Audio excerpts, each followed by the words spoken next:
รื่องนั่งนิយាយមិនได้ឈ្នះឲ្យតែមានរឿងឆ្លងនាងតែនិយាយថាបងឯងទៅណាទៅចង់ពេលនោះខ្ញុំនៅស្ងៀមមិនតដល់ពេលនាងមកស្ដីរកខ្ញុំអង្គុយសំងំសួរខ្លួនឯងខំអ្វី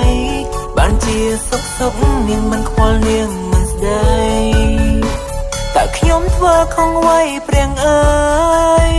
ឬក៏អូននឹងបានរករឿងរូបបងមួយថ្ងៃស្រស់ច្រណៃអូនកេងមិនលុក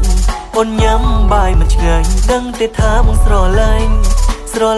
អូនត្រង់នឹងអូនមានដឹងទេពេលដែលបាត់មេរោគរឿងម្នាក់នោះទើបដឹងខ្លួនឯកាពេលដែលគ្មានជីវ៉ានៅក្បែរដឹងទេថាបងនឹករូបនាងមេនឹកអូនខ្លាំងលែងទេចង់នៅក្បែររូបអូនពេលនេះចង់ស្រែកប្រាប់អូនថា I love you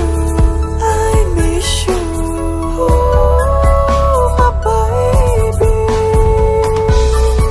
គ្រប់វិនាទីចង់នៅក្បែរអូន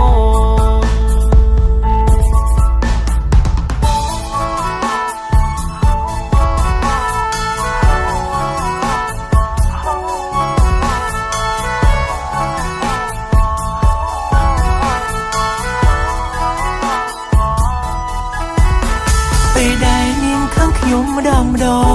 ខ្ញុំតែងអង្វរលំលងតាមលួងនាងឥតស្បើយរករឿងមិនចេះហត់រករឿងគ្មានហេតុផលឡើយអូនអើយតើបងធ្វើខំអ្វីយូរទៅខ្លះជាទំលោកធ្លាប់អងអ្វីបើមិនបានឆ្លុះគ្នាមួយថ្ងៃហាក់ដូចជានៅមិនសុខដឹងទេបងចង់ជួបមុំចង់នៅក្បែរអូនរាល់ថ្ងៃអូនមានដឹងទេ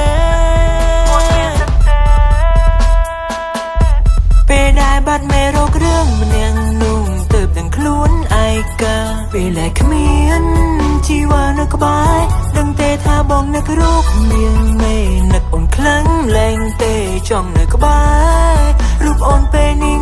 ចង់ស្រែកប្រាប់អូនថា I love you I miss you my baby គ្រប់វិនាទីចង់នៅក្បែរអូន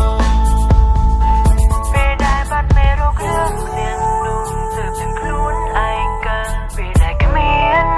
ជីវ៉ានៅក្បែរដឹងទេថាបងនឹករូបមានមេនឹកអូនខ្លាំងលែងទេចង់នៅក្បែរ